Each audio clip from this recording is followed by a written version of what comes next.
Dylan is a Year 11 student who was academically bright and happy in his early school days. He was succeeding within the subjects of basketball, drama, and mathematics. Recently, Dylan has been off the rails and his parents have written to the school to seek advice regarding a potential intervention. Dylan's body is currently under construction physically and biologically. Research by Steinberg suggests adolescence is a time of risk, as the socio-emotional center hijacks the decision-making process. Steinberg also states one of the many influences on adolescents are their peers, especially in academic achievement and social behaviors. Adolescence is also a time when people choose friends with similar behaviors, attitudes, and identities. When Dylan plays basketball now, he is associated with players who are taller and stronger than himself.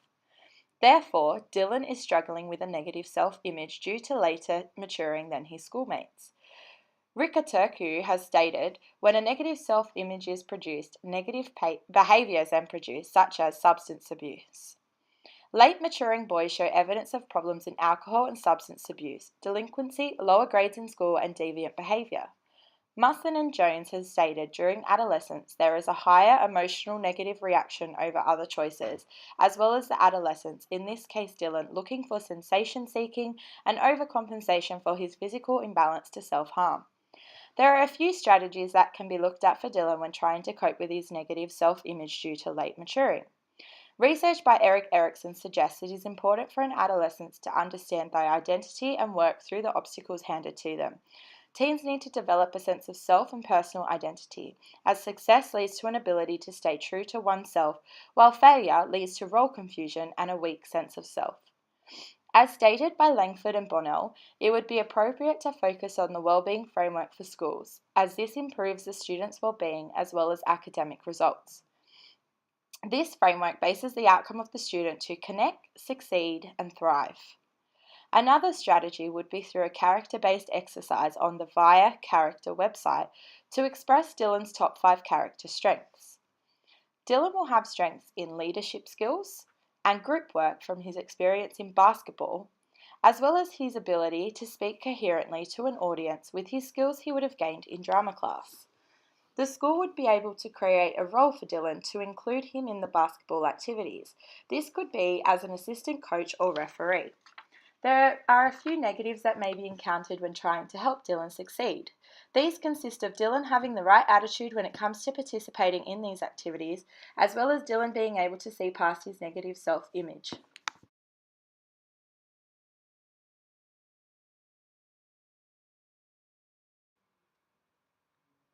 Dylan tends to be withdrawn and engages in high-risk behaviors because of his inability to deal with the issue in a logical manner.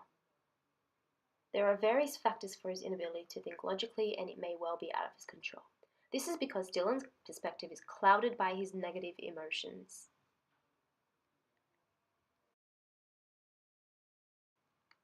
Piaget's theory of cognitive development can be used to understand Dylan's engagement in risky behavior.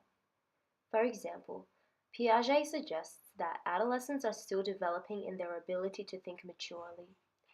Because Dylan is going through cognitive development, his ability to think logically is ultimately affected by his emotional state.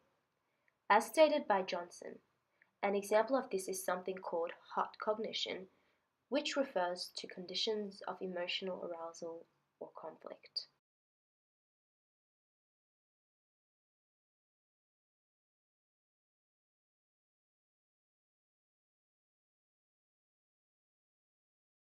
It has likewise been concluded by Secombe that emotions can affect cognition. In this situation, Dylan is placed in a high emotional arousal condition.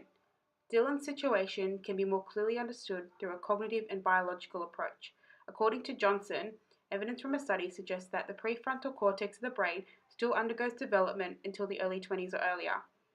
This part of the brain is responsible for the skills which allow an individual to pause long enough to take stock of a situation, assess his or her options, plan a course of action, and execute it. As a result, Dylan is more susceptible to impulse behavior such as substance abuse since he lacks the skill to assess his option and act accordingly. Furthermore, evidence also suggests that adolescents' emotions tend to be more intense as opposed to adults. Therefore, it is important for the teacher to reflect upon whether or not Dylan's behaviour is influenced by peers, or if his behaviour is a temporary form of coping with his situation. If Dylan has adopted an unhealthy coping mechanism because of his lack of reasoning skills, then it is important for the educator to provide Dylan with some strategies that can guide him towards a more positive route. Dylan can be either referred to a school counsellor, who may help him through promoting resilience, or to a psychologist, where he can be professionally evaluated, provided with a perspective that is free from his emotional state, and be taught more logical ways of dealing with his situation.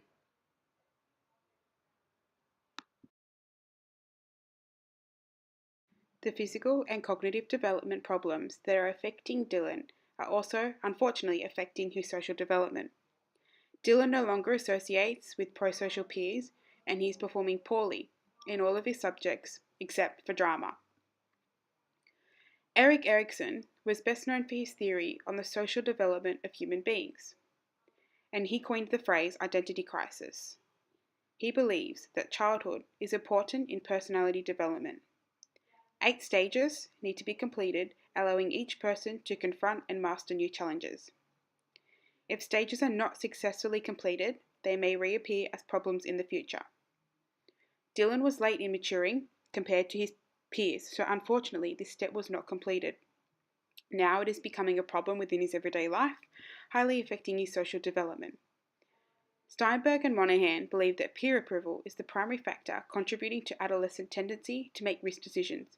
Dylan is different from his peers due to his appearance. This places him as a potential victim for bullying. Partaking in risk-taking behaviour could allow Dylan to obtain peer approval. Because of this, Dylan has changed social groups that are disadvantaging his performance in school. There are certain strategies which can be implemented by teachers to assist Dylan. Vygotsky's zone of proximal development believes that adolescents can accomplish more if they are guided by an adult or more competent peer, rather than being alone. The cognitive process becomes social as children are able to learn through interactions with each other. Engaging Dylan with different peers and teachers will help him to develop different activity patterns. This will allow him to become more social and engaged. A strength-based approach is an approach that looks for opportunities to complement and support existing strengths. Recognizing academic competency in certain areas allows the opportunities for students to increase in skill building and resilience. Dylan has a passion for drama, which could be utilized by his teachers to build up his confidence in other subjects. Recognizing Dylan's academic competency in drama will allow him to build up resilience in his other subjects. Positive student-teacher relationships. These relationships in the classroom are able to give Dylan a sense of community and belonging. If students feel that their teachers care about them, they are more likely to like school, trust, and respect their teachers. Teachers should make sure that children are encouraged to participate in class discussions and activities. Some negatives may arise out of these strategies. Dylan might not want to learn with other students. He may be happy in his high-risk-taking behaviour and have no interest in social with other students. Or Dylan may be reluctant to trust other people, which will stop him from becoming involved in class and ultimately opening up about his problems. Hi, my name is Jade Shaw, and I've really enjoyed the subject Adolescence Development and Teaching this semester, as I have learnt through theory, research and practice many different ways I am able to express my teaching skills and to ensure my students' well-being and safety through the understanding of their adolescent minds. The theorist Erik Erikson has given me an insight into many ideas I would like to take with me into my teaching profession. I think it is important during adolescence, people have a sense of self and personal identity. As stated by Erik Erikson, life is a series of lessons and challenges which help people to grow. As a teacher, I think it is important to be a mentor in non-cognitive and cognitive skills to help students understand morally right from wrong. To do this, it is important to teach students intrapersonal and interpersonal skills. This will ensure students are flourishing through their school life. I learnt through the theorist Lawrence Steinberg it is necessary to understand an adolescence through hot and cold cognition. Steinberg suggested under certain conditions, the socio-emotional centre hijacks the decision-making process of an adolescence. As a teacher, this needs to be taken into consideration, as lessons need to be a safe environment where everyone gets involved and feels safe expressing themselves in front of their peers.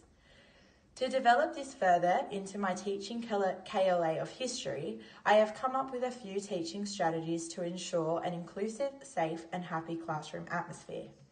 In reference to Steinberg's hot and cold cognition, as history is quite a theoretical subject with critical thinking and research, it would be important to have a classroom where students' opinions are respected and taken in a serious manner.